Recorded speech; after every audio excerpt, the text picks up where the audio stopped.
بسم اللہ الرحمن الرحیم۔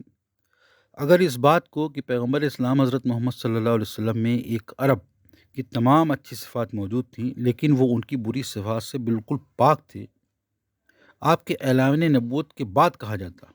تو شاید یہ سمجھا جاتا کہ یہ باتیں خوشامد گوئی کی غرض سے کہی گئی ہیں، لیکن آپ کے اعلان نبوت سے 25 سال پہلے ہی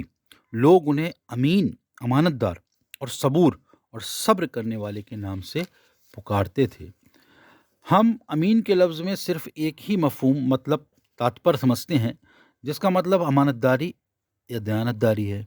لیکن ایک عرب اس کلمے میں امانت داری کے علاوہ وفاداری کا مفہوم بھی نکالتا ہے۔ حضرت محمد صلی اللہ علیہ وسلم کی امانت داری کی طرح ان کا صبر و تحمل بھی لوگوں کے زبان پر تھا، اور اللہ نے قرآن میں صبر کرنے والوں کو بہت سراہا ہے۔ صبر کرنا ایک عرب کا پسندیدہ صفاتوں میں شمار ہوتا ہے، گڑوں میں شمار ہوتا ہے،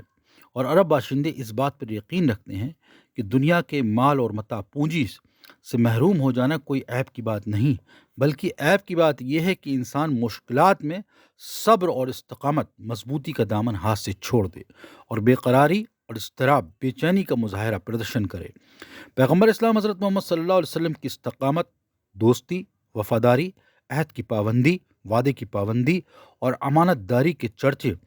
ان کے اعلان نبوت سے پہلے ہی دور دور تک پھیلے ہوئے تھے۔ ایک عرب محقق، ریسرچ کرنے والے، شودھ کردہ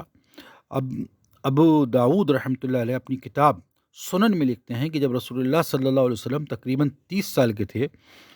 تو ایک سوداگر نے ان سے ایک مقام پر ملنے کا وعدہ کیا تاکہ تجارت کے بارے میں آپسی بات چیت کر سکیں۔ وہ شخص اپنے وعدے کو بھلا بیٹھا اور مقررہ وقت پر طے شدہ جگہ پر حاضر نہ ہوا۔ اس واقعے کے 3 دن بعد جب وہ شخص اس مقام سے گزرا تو یہ دیکھ کر حیران رہ گیا کہ حضرت محمد صلی اللہ علیہ وسلم اپنے وعدے کا پاس رکھتے ہوئے 3 دن تک اس شخص کا انتظار کرتے رہے تھے۔ اس زمانے میں جزیرہ عرب اور عام طور پر ساری دنیا میں سونا بہت کم تھا، اور سونے کا ایک سکہ جس کا وزن 5 گرام ہوتا تھا عرب لوگوں کے لیے بہت بڑی دولت سمجھا جاتا تھا۔ دنیا میں سونے کی زیادتی اور فراوانی کا سبب دراصل براعظم مہادیپ امریکہ کی دریافت کھوج کے بعد ہوا، اور ہسپانیہ والوں نے اسپین اور پھر افریقہ اور ایشیا میں اس کی برآمد شروع کر دی گئی۔ جوانی کے دور میں حضرت محمد صلی اللہ علیہ وسلم ایک سوداگر کے لیے کام کرتے تھے جن کا نام قیس بن زید تھا۔ قیس بن زید اپنا سارا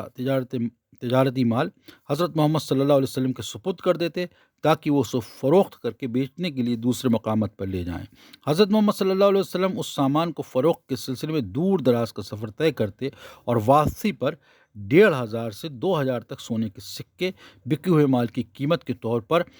اپنے کار فرما کام لینے والے کو ادا کرتے تھے۔ اگر وہ چاہتے تو اتنی بڑی رقم کو لے کر کسی دور دراز ملک میں نکل جاتے اور باقی عمر آرام سے بسر کر سکتے تھے، لیکن چونکہ وہ امین تھے لہٰذا ان کے حساب و کتاب میں کبھی بھی کوئی اختلاف نہیں پیدا ہوا۔ جب حضرت محمد صلی اللہ علیہ وسلم نے قیس بن زید کی ملازمت کو چھوڑا تو قیس نے کہا، یا محمد صلی اللہ علیہ وسلم، میری جان آپ پر قربان ہو، میں اس کے بعد آپ جیسا دیانت دار اور شریف انسان کبھی نہ پا سکوں گا۔